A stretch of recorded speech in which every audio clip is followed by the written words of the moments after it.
In the name of God the Gracious, the Merciful, all praise is to God, and peace be upon His servants whom He chose. Assalamu alaikum everyone. Today's topic is about the Salah according to the Quran.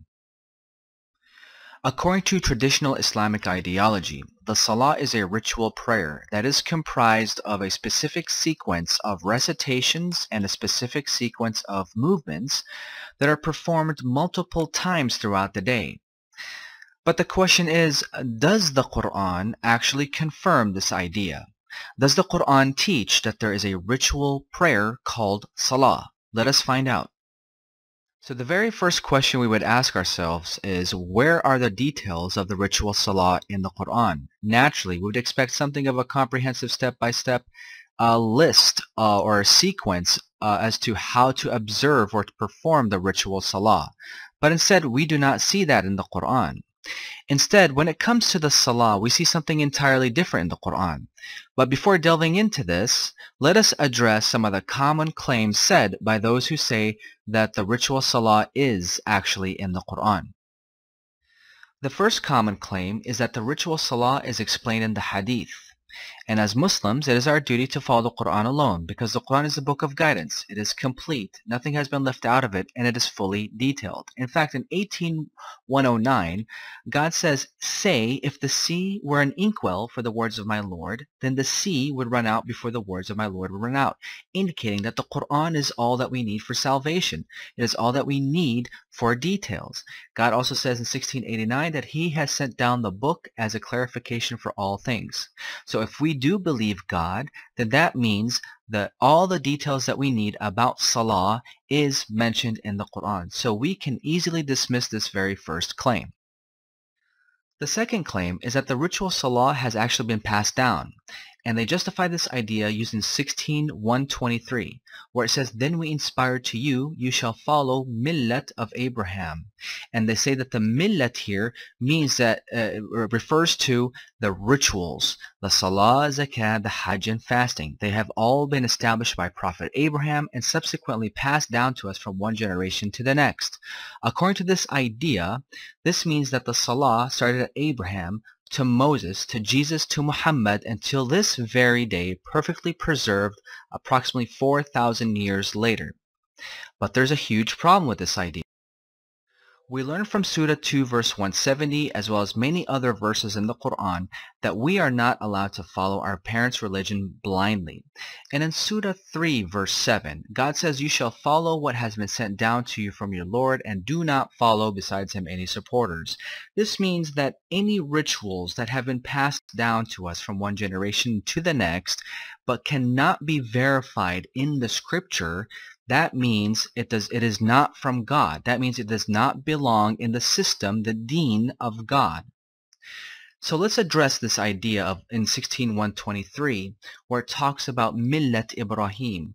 The word millah in Arabic comes from the root word ma-la-la, or millah, and it means to dictate. That's all that the word means. So God is saying, then we inspire to you, you shall follow the creed, the dictation of Abraham, which is, in the very next word, monotheism. This is all that the dictation of Abraham is, which is monotheism. It has nothing to do with rituals. So the idea or the notion of the rituals have been passed down from since the time of Prophet Abraham, using the word millah is incorrect, Quranically speaking, and therefore we can automatically and easily dismiss this second claim. The third claim is quite interesting because, according to one website that I have visited, the ritual Salah is actually spelled out in the Quran. So what I have done is I have listed all 114 chapters of the Quran so that we can get a visual perspective as to what this article claims. According to this article, in Surah 29, the purpose of Salah is spelled out. And in Surah 20, we are to remember God during Salah. And in Surah 5, the ablution for Salah is mentioned. And in Surah 2, the direction for the Salah is mentioned. But note that the red arrow, any red arrows that you see here, means that the word Salah does not actually appear in the verse. And in the same surah, but later on, God tells us how to begin the Salah. And in Surah 4, God tells us to stand and prostrate during salah, but the word bowing does not occur. Instead, in Surah 22, the word bowing occurs, but the word salah does not. In Surah 18, we are to recite from the Quran during salah. And in Surah 17, we are to use a moderate tone during salah. But in 56, the glorification during the bowing position is mentioned, but the word salah does not occur here. In Surah 87, the glorification during prostration is mentioned, but the word salah does not occur here. And in Surah 3, the shahada is mentioned, but not associated with the word salah. And in Surah 10, the ending of salah, but again, the word salah does not occur here. And in Surah 62, the Friday Salah is mentioned. In Surah 11, the number of Salah is mentioned. In Surah 17, also the number of Salah is mentioned. And in Surah 24, the Salah names. This is according to one website that I have that says that the ritual Salah is actually mentioned in the Quran. I hope you see what the problem is here.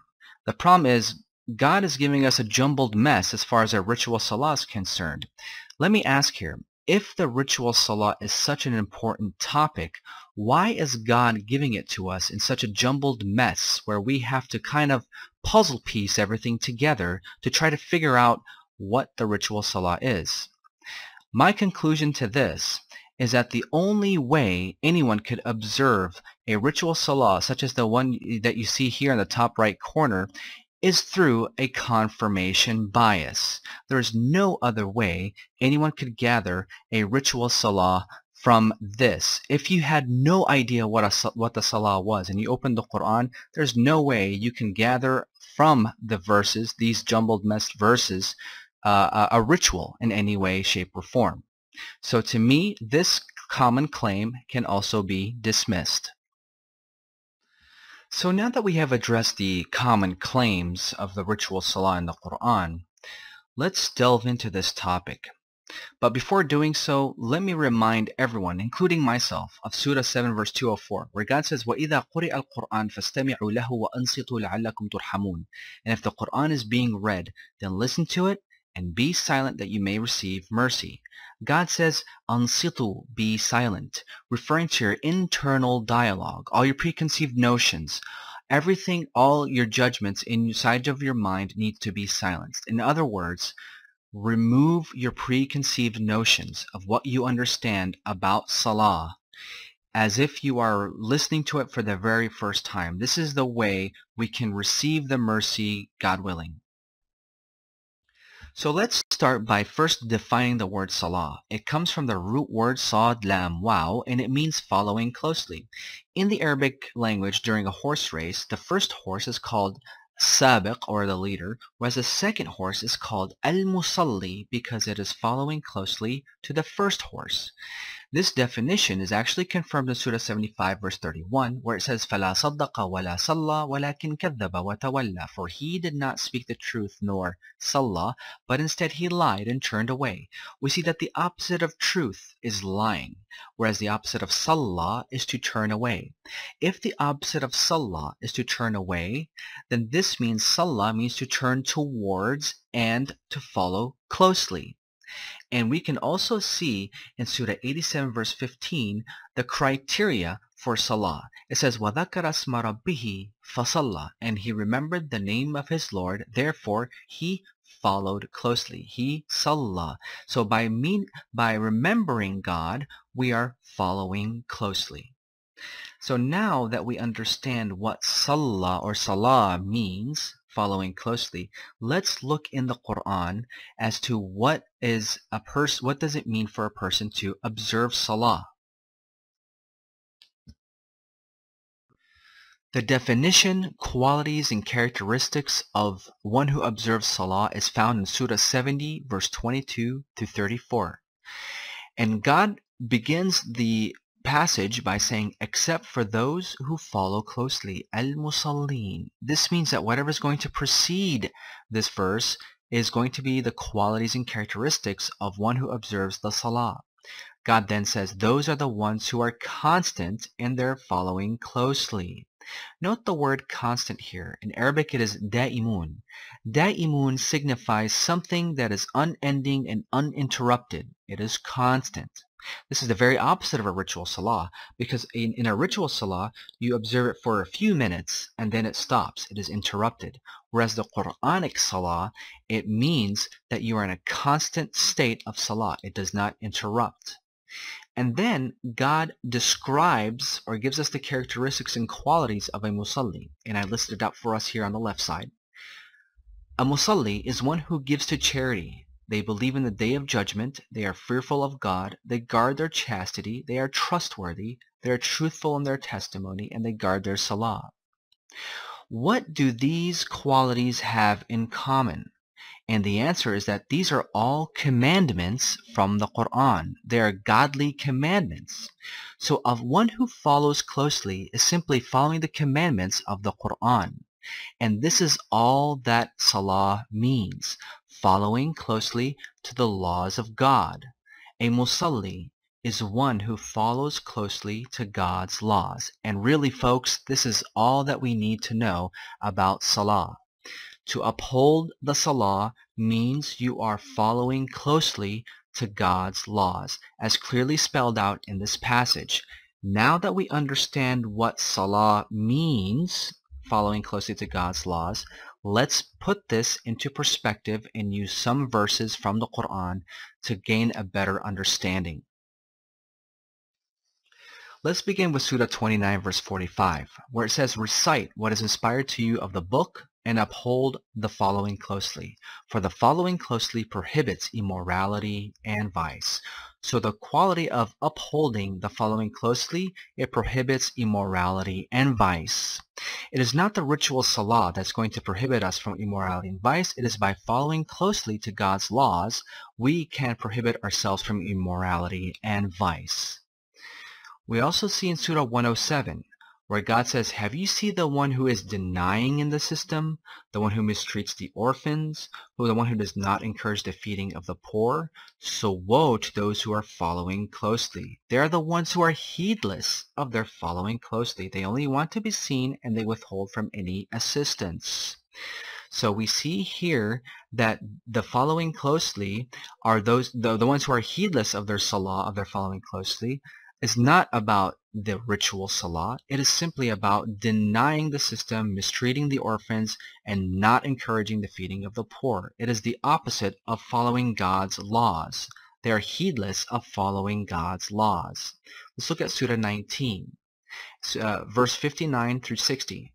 "Then generations came after them who lost the following closely and followed their own desires. They will find their consequences." So, it's not that they lost the ritual salah. They have lost the following closely to God's laws. They forgot about God's laws. They left it alone and instead followed their own desires. And then in the next verse, God says, "Except for those whoever repents and believes and does good works." So the criteria of following God's laws closely is for those whoever repent and believe and does good works. Let's try another set of verses. Surah 2, verse 44 through 45.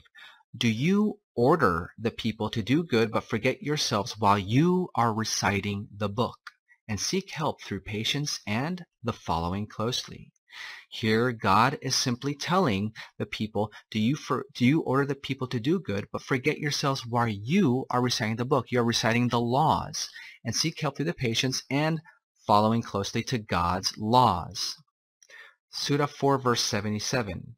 "Did you not see those who were told, 'Seize your hands and uphold the following closely'? But when fighting was decreed for them, a group of them were concerned towards the people as they would have been concerned towards God, or even more so. And they said, 'Our Lord, why did you decree for us fighting?'" Again, we see key words here, to decree.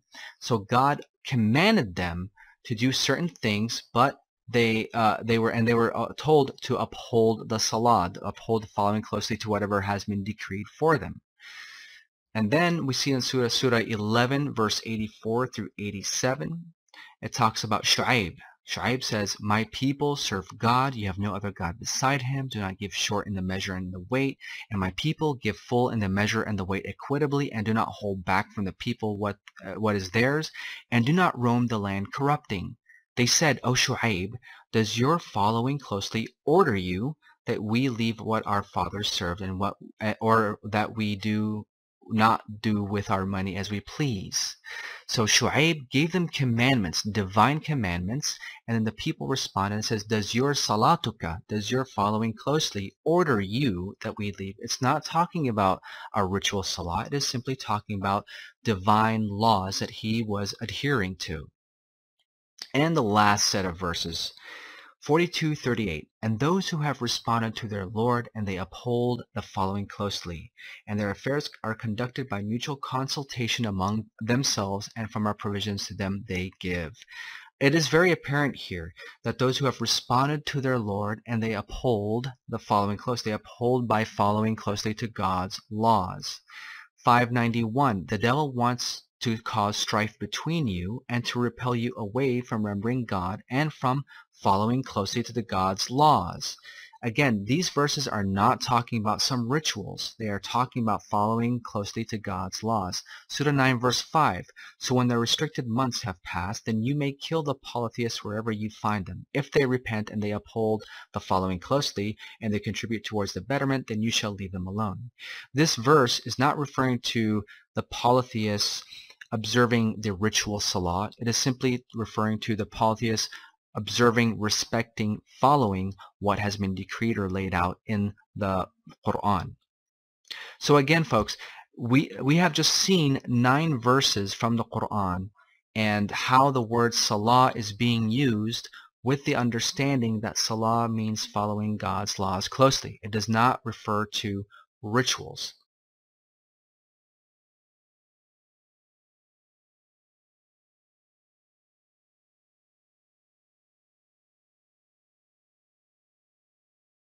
So to briefly summarize, a musalli is one who follows closely to God's laws. And if we are to use the analogy of the 2 horses, the Quran would actually be the leader in this situation, whereas the believer, the Muslim that is adhering to the Quranic laws would be following closely. He would be the musalli. This means that as long as this believer is not violating the Quranic commandments, he or she is following closely to the Quran. He or she is a musalli. Now, of course, we're going to have other questions about other verses because the word salah has been used in a particular manner. Let's address them. There are 2 verses in the Quran that command the believer to uphold the salah at specific times of the day. These are 11:114 and 17:78. Interestingly, both of these verses begin with the word aqim in the singular form, meaning that it is addressing the messenger initially. So the question is, why is God telling the messenger to uphold the salah at these specific times? We know from the Quran that the duty of the messenger is to deliver the message to the people. And this was done at these mentioned specific times. According to the Quran, these were called salah as well. But for the sake of this video, for the sake of clarity, I'm going to call them salah sessions. So, according to the Quran, salah sessions is when the messenger would meet with the people at these specific times so that he can recite the Quran onto them, and thus they have the opportunity to follow God's laws closely. This is why it was called salah. Now, the evidence for this type of salah, these salah sessions, are actually found within the verses themselves, within the context of each of these verses. So let's talk about both of these verses, as well a couple additional verses that also talk about salah sessions.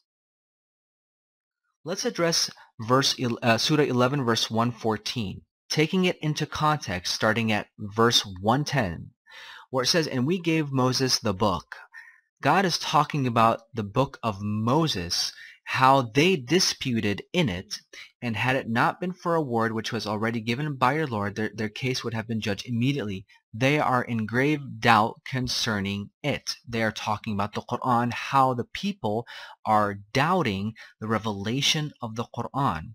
Then God tells the messenger, "So stand firm as you were commanded, and those who have repented with you, and do not transgress.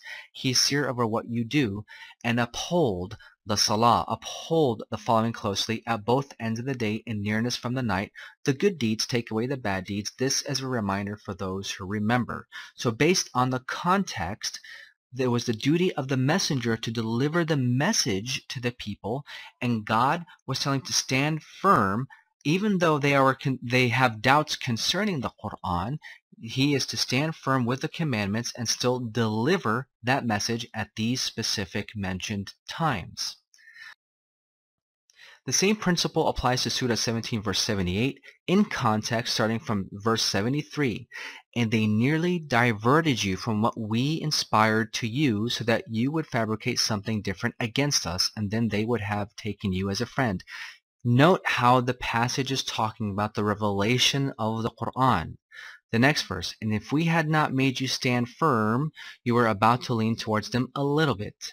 Uphold the following closely at the declining of the sun to the darkness of night, and Quran at dawn. The Quran at dawn is witnessed, and we send down from the Quran what is a healing and mercy to the believers. Note how it is all revolving around the idea or the notion of the Quran being revealed. So God is telling the messenger, uphold these salah sessions at these specific times despite what people are trying to do to you and trying to divert you from what was inspired to you. In the same surah, towards the end, we see the same thing being talked about the salah sessions, starting from verse 105. And it is with the truth that we have sent it down, and with the truth it came down.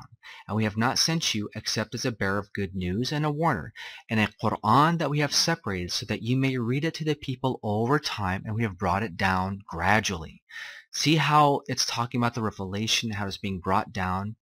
And then, say, believe in it or do not believe in it. Those who have been given the knowledge before it, when it is recited to them, they fall to their chins in humility. Say, call on God or call on the Almighty, by whichever call on to Him are the best names. And do not be too loud in your salatika, nor too quiet, but seek a path in between. So the salatuka or salatika here, you're following closely, is in regards to the salah sessions.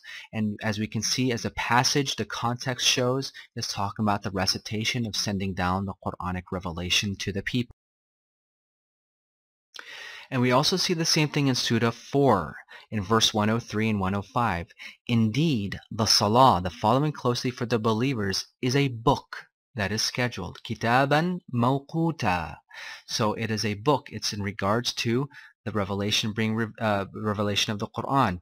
Next verse, and we have revealed to you the book with the truth, that you may judge between the people that which God has shown you. So as we can see, there are things called salah sessions in which the messenger would meet with the people at specific times to deliver the message to them, and thus it was an opportunity for them to follow God's laws closely. According to the Quran, the salah sessions were done twice a day, evening and dawn. And we can see this in Surah 11 verse 114, where it says, uphold the following closely at both ends of the day and the nearness from the night.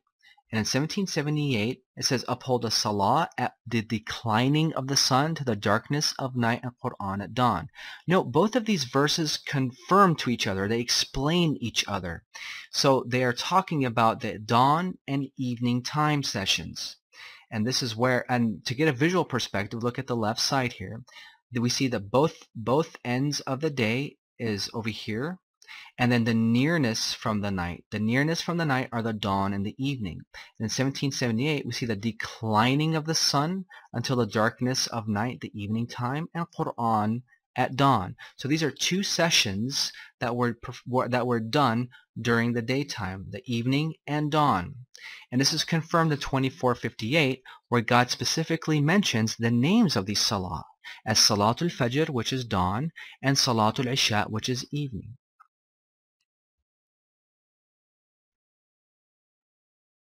Additionally, the Quranic criteria to attend these salah sessions for the believers is that they must be clean and clear-minded. And this is where the idea of ablution comes from, where God in Surah 5 verse 6 says, "O you believe, if you get up to the following closely, then you shall wash your faces and wipe your heads," and so on and so forth. And God wants to cleanse you to complete his blessings upon you. So in order to represent yourself, you must be clean when attending these salah sessions. Additionally, in Surah 4 verse 43, it talks about not coming near the salah while you are intoxicated. So you must be clear-minded. You must be able to know what you are saying during the salah sessions. These salah sessions, in addition to conveying the message to the people, the salah sessions were comprised of Quranic recitation, supplication, glorification, invitation, basically anything that brings you closer to God. And we can see a few examples of these throughout the Quran, like in Surah 29 verse 45, where it says, "Recite what is inspired to you of the book and uphold the salah, for the salah prohibits immorality and vice, but certainly the remembrance of God is the greatest." So in these salah sessions, the greatest objective is remembrance of God. In Surah 3 verse 38 through 39, we see Zechariah imploring his Lord while he was observing the salah sessions, meaning that he was imploring God some form of supplication during the salah sessions. And in 17:110, we see how the prophet invited the people to the path of God. So the salah sessions, the idea behind it is simply to remember God through Quranic recitation, supplication, glorification, and invitation. Now, some have said that the salah sessions were done during the messenger's time because the people did not have the Quran with them. But now that we have the Quran with us, we no longer need to observe these salah sessions. I completely disagree with this idea. In fact, my understanding from the Quran is that all believers must observe the salah sessions, even after the death of the messenger. Yes, in 11:114 it says uphold the following closely in a singular form, and in 1778 it says uphold the following closely also in a singular form, meaning that it's addressing the messenger. But there are verses in the Quran that address all believers, like in 24:58, where God talks about the privacy times revolving around Salatul Fajr and Salatul Isha. And it begins with the phrase, "O you who believe." Since we are all believers, then this verse is addressing us. Likewise in Surah 5 verse 6, where it says, "O you who believe, if you get up to the salah, then you shall wash your faces," also addressing all the believers.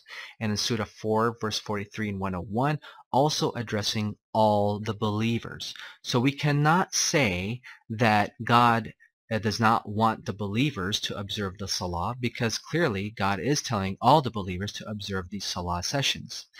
And in addition to 11:114 and 1778, where it's addressing the messenger in a singular form, understand that if God were to use the word prophet, then I would agree that means that only the prophet during his time when he was alive, he was to uphold these salah sessions. But because God is addressing in the singular form, it all equally applies to any reader reading the Quran.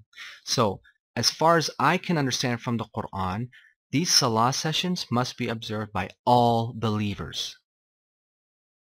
So to conclude, upholding the salah, Quranically speaking, is to follow God's laws closely, and it is to observe these salah sessions that are mentioned in the Quran. And this is all that salah means according to the Quran.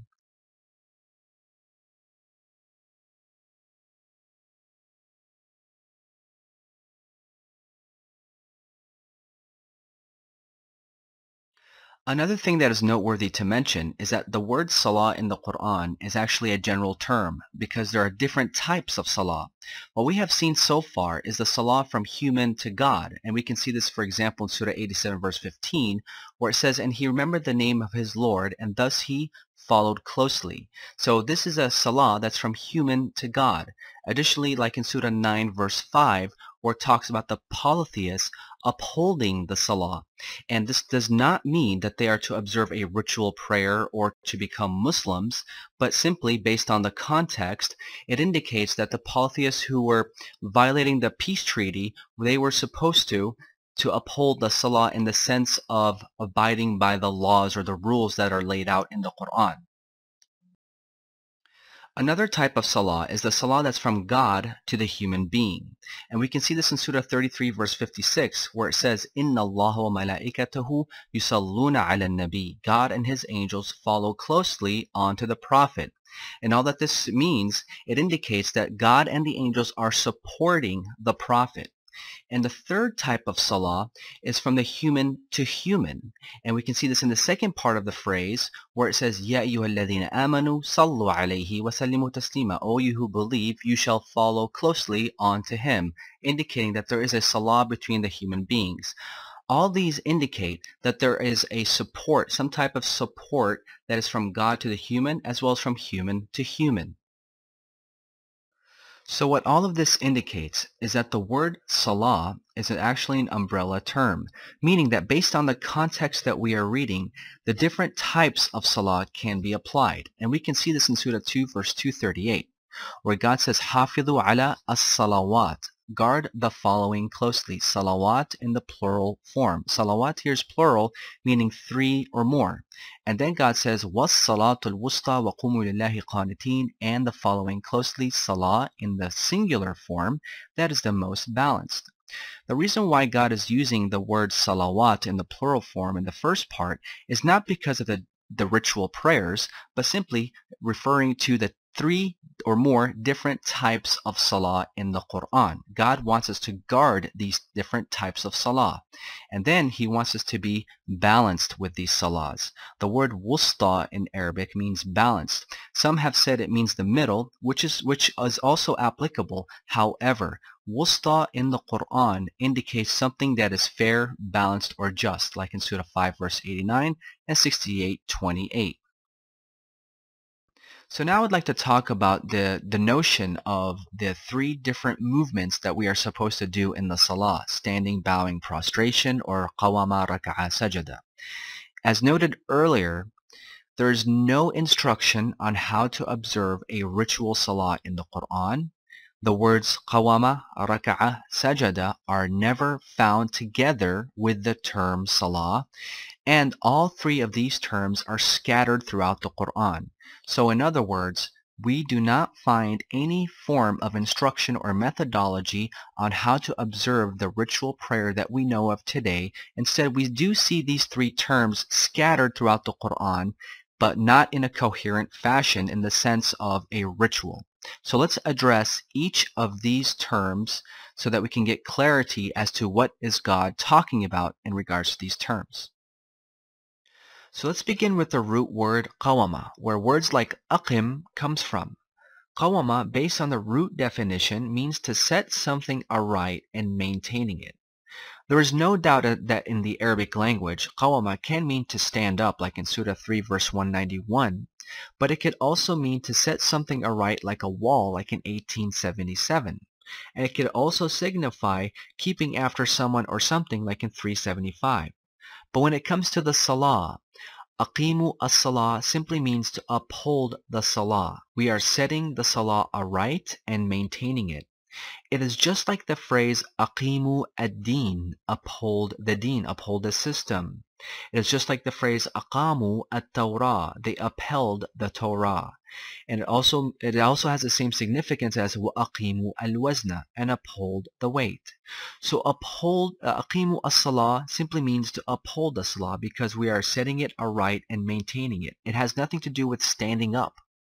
So when we look at this and reflect on Surah 3 verse 38 through 39, a lot of people are using this passage to say, see, Zechariah was actually standing up during his salah. It's possible that he was standing up, but it could also mean that he was simply upholding the prayer that is mentioned here. In verse 38, it says, "It was then that Zechariah implored his Lord. He said, 'My Lord, grant me from you a good progeny. You are the hearer of prayers.' So the angels called him while he was upholding, following closely. He was upholding the prayer that he was saying in the previous verse. This is all that aqamu or qa'imun means. So upholding, aqim simply means to uphold something. The next term we'd like to look at is raka'ah, where words like irka'u comes from. Raka'ah, based on its root definition, means to be non-resistant and yielding. This is why in Lisan al-Arab it says the man has raka'ah if he becomes poor after being rich and his situation worsens. So the man who was rich then becomes poor, goes through raka'ah. He becomes non-resistant and yielding to his poor situation. Even a ground that gives and there's a hole in the ground, it's called raka'ah because the ground itself became non-resistant and yielding. In Surah 5, verse 55, it talks about the believers, how they uphold the salah and give the zakah while they are raki'un, while they are yielding. It doesn't make sense that they are upholding the salah and giving the zakah while they are bowing. It simply doesn't make sense from a ritual salah perspective. It refers to being yielding to the situation. They uphold the salah, give the zakah while they are yielding. And this is why in Surah 3, verse 42 through 43, God is talking to Mary. He says, "O Mary, God has selected you and cleansed you, and he has selected you over all the women of the worlds. O Mary, be dutiful to your Lord and submit and yield with those who are yielding." It doesn't make sense that Mary is just to simply bow. It's referring to Mary yielding to the said information about her. God has selected you and cleansed you, so she has to yield to these commandments. This is all that raka'ah means from a Quranic perspective. And of course, the last term, sajada, where words like usjudu comes from. Sajada, based on the root definition, means to obey and submit to the commandments given. Lisan al-Arab confirms this. It says, anyone who humbles and submits to what he was commanded to do, then he has sajada. And we can see this in the Quran in 16:48 through 50. It says, "Have they not seen what God has created of a thing? Its shadows incline to the right and left in submission to God, and they are humbled." So God talks about how the shadow submits or does sujood to God. And then it says, "And to God yasjudu submits all those in the heavens and all those on earth, from the creatures and the angels, and they are not arrogant. They fear their Lord from above them, and they do what they are commanded to do." So based on this passage, sujud simply means obeying what you are commanded to do. That is all that sujud means. And we can put this into perspective, like in 96:19, it says, "No, do not obey him, submit and come near." In Surah 7, verse 161 through 162, it says, "Reside in this town and eat from it as you please, and enter the gate submitting," sujadan. It does not mean in prostration, it simply means in submission. In 25:64, "Those who dwell for their Lord in submission, sujadan, and staying up." In 84:21 through 22, "And when the Quran is read over them, they do not submit, yasjudun." One can, if they want to, put prostration here, but there is no significance to prostrating here. Instead, it is the submission that signifies you obeying the commandments given. Another key point to keep in mind is that sujud in the Quran cannot refer to physical prostration if we read these verses carefully. Like in 234, it says, "Submit to Adam, usjudu li Adam." It doesn't say submit towards Adam or usjudu ila Adam. If God was referring to a physical prostration, he would have said usjudu ila Adam. Ila means towards Adam. But it says submit to Adam, li Adam. The same applies in 7:26. "And to him they submit, walahu yasjudun." Yasjuduna lishams, submitting to the sun, not towards the sun. "I saw them submitting to me, ra'aytuhum li sajidin." will they not submit to God? أَلَّا يَسْجُدُوا لِلَّهِ. So it's not towards God, it's to God. So the idea of sujud having anything to do with prostration that holds no water in the Quran. Instead, sujud in the Quran simply means to submit to the commandments as given in Surah 16, verse 48 through 50. So now that we understand what salah is from the Quran, as well as what rak'ah, sajada, and qawama mean, let's begin addressing the often quoted verses where the word salah is used, as well as qawama, rak'ah, or sajada. Let's begin with Surah 2, verse 124 and 125, where it talks about Abraham and how he was tested by words from his Lord, and he fulfilled them. He said, I will make you a leader for the people. So God wanted to make Abraham an exemplary leader for the people. And then Abraham said, and also for my progeny, he said, my pleasure will not encompass the wicked. And we have made the sanctuary to be a return refuge for the people. So Abraham was to build this sanctuary as a safe refuge for the people. And then it says, and you shall take from the status of Abraham a place for following closely. Note here the word maqam in Arabic. Maqam unfortunately has been misunderstood, mistranslated, and abused as to signify somewhere where Abraham actually physically stood, supposedly. This is a place where Abraham supposedly stood in Mecca. Those are his footprints, supposedly, and that's where people actually observe the ritual prayer. Again, this is incorrect. Maqam in the Quran signifies a status, not a physical place in which you stand. You can refer to these verses to verify this. So God is saying, you shall take from the status of Abraham a place for following closely. Musalla.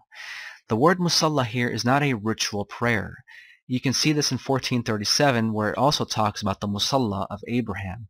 The musalla of Abraham is we are to take from his status a following closely. Devotion, reverence, leading a life dedicated to God alone. And then it says, and we covenanted unto Abraham and Ishmael, you shall purify my sanctuary for those who visit, those who are staying, and the yielding and the submitting. They are yielding and submitting. They're not bowing and prostrating. They're yielding and submitting to the following closely, to the laws that are laid out for them. This sanctuary is welcomed by travelers, anyone staying, and those who are yield and submit to the rules of God. This is all that this passage is talking about. It's not talking about some ritual prayer where you're supposed to try to bow and prostrate to where Abraham once stood. It doesn't make sense from the Quran. It's simply talking about the sanctuary that Abraham built, and it's devoted to God alone, and it is for those who yield and submit to the rules of God. The next verse we'd like to look at is Surah 48, verse 29, where it says, Muhammad is the messenger of God, and those who are with him are severe against the disbelievers, but merciful between themselves. You see them yielding, submitting. They seek the blessings and approval of God. Let me ask here, is bowing and prostrating going to be a benefit to seek the blessings and approval of God? The answer is no. It is by yielding and submitting to his rules that brings us the blessings and approval of God. Additionally, it says their distinction is in their faces as a result of submitting. And unfortunately, this phrase has been misused where people would actually bang their heads on the floor to try to get this distinction on their faces. This is not what God is saying. It says in their faces, not on their faces. So the distinction is in their faces, not on their faces, signifies that they are submitting to the rules of God. The result of sujood creates awe, reverence, and absolute submission in the face of the believers. This is all that the verse is. The next verse is Surah 2, verse 238, where God says, guard the following closely, salawat, and the following closely that is the most balanced, and maintain dutiful to God. We see here in the first part of the phrase, God says salawat in the plural form, and people say, oh, this is referring to the ritual prayers. This is incorrect. If we just simply read the passage in context, we see that in the previous passage, God is speaking of family, marriage, and divorce laws. And all that the salawat is referring to is that we are to follow these different types of rules laid out in that passage. Then God says, and the following closely, that is the most balanced, as-salatul wusta. The most balanced is to be fair, just, and equitable in the laws that are mentioned in this passage. That is all that this verse is mentioning. It's not referring to the ritual prayers or anything of that sort. It just seems very random for it to actually be speaking about it when it's in the midst of family, marriage, and divorce laws. Instead, the salah here is referring to following closely to the laws laid out for them. The next verse I would like to talk about is Surah 4, verse 102, where this is actually one of the most commonly quoted verses to justify the idea of a ritual salah. But if we read this verse very carefully, we will see that it defies the typical ritual salah that we know of today. Let's assume that the sajadu here is referring to prostration, and let's follow what it says exactly. In verse 102, it says, and if you are with them, the you here is singular, are with them, and you, still singular, uphold the salah for them. Then let a group from among them stand with you, and let them bring their weapons. So put this into perspective. We have the leader of the group, and there is a group behind him bringing their weapons. Let a group from among them stand with you, and let them bring their weapons. And when they have sajadu, they have sajadu. It doesn't say when you all have done prostration. It means when they have sajadu, they have done the prostration, excluding the leader. And let them be behind you. The you here is plural. What happened? There's just the sudden shift of the you from singular to you to plural. And when they have sajadu, they have prostrated, not including the messenger or the leader of the group. So this defies the typical ritual salah. It does not include the leader of the group. This is if we follow the actual wording of this verse. Instead, let me show you what I understand from this verse.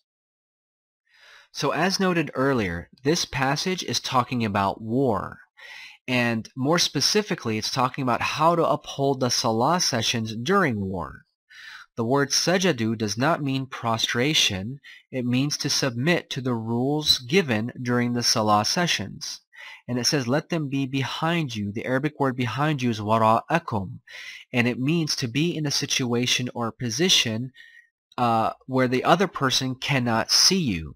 And here I rendered it as covering you. And we can see an example of this in these verses. So let's put this into perspective again.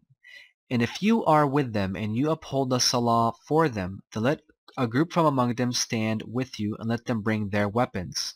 So we have a group of soldiers here. And we have the leader in the center, for example. A group from among them will come to him with their weapons, hear the words of God. They will submit to them. Then they will leave and another group will come and listen and hear the words of God. When they have sajadu submitted to the rules, then let them be behind you. Go back into the positions where they are covering the other persons. This is all that this verse is referring to. It's not talking about how to observe the ritual salah. It is talking about how to uphold the salah sessions during war. So the salah sessions during war are done in a simple rotational manner. One group will come, listen to the message of God, submit, leave, and another group will come instead of them and do the same thing. And this is why in the next verse it says in 103, then if you are secure, then uphold the salah. Indeed, the salah for the believers is a book that is scheduled. So the salah sessions equals specific gatherings to listen and heed the messages of God. And if you read beyond this passage, 105 to 113, we will see this. And of course, last but not least is Surah 17, verse 107, where it says, those who have been given the knowledge before it, when it is recited to them, they fall to their chins, submitting, sujadan. Note that in this phrase, the word salah does not occur, so we can no way justify the idea or the notion that we are supposed to fall to our chins during salah. Additionally, look at this phrase, they fall to their chins submitting. In Arabic, it says, يَخِرُّونَ لِلْأَذْقَانِ سُجَّدًا. I have a few observations for this phrase. It says they fall to their chins, not they fall onto their chins. And it also says they fall to their chins, not they fall prostrating to their chins. And if sujud here is referring to physical prostration, then it would be redundant to say fall and prostrate in the same phrase. It would be redundant to say that because the prostration itself is the falling. God, it would have sufficed to say if, for example, it would have said they fall to their chins, that would have been enough. Or they prostrate to their chins would have also been suffice. But instead, God says they fall to their chins submitting, sujadan. The word sujadan, if we pay attention in the next, in 109, it says, and they fall to their chins, again using the same expression, crying, and increases them in humility. So the part of the sujood here is that they fall to their chins crying, and it increases them in humility. The sujood increases them in humility by submitting to what has been said or what is being recited onto them. It increases their humility. So this passage has nothing to do with physical prostration, but simple submitting to the rules of God. So to sum up everything that we have learned, the idea or the notion of a salah being a ritual prayer cannot be found in the Quran. Instead, what we have learned is that the word salah means following closely. And according to the Quran, the salah is following God's laws closely, as well as upholding the salah sessions as ordained in the Quran. We also learned that the word rak'ah means yielding to the rules of God, and sajda means submitting to the rules of God. And this is all that salah means based on my research from the Quran and based on my understanding. It is also, in my personal opinion, that if a person chooses to do physical movements, then that is entirely up to them as a personal preference. But as far as the Quran is concerned, these physical movements have nothing to do with salah. Assalamu alaikum, and inshallah see you next video.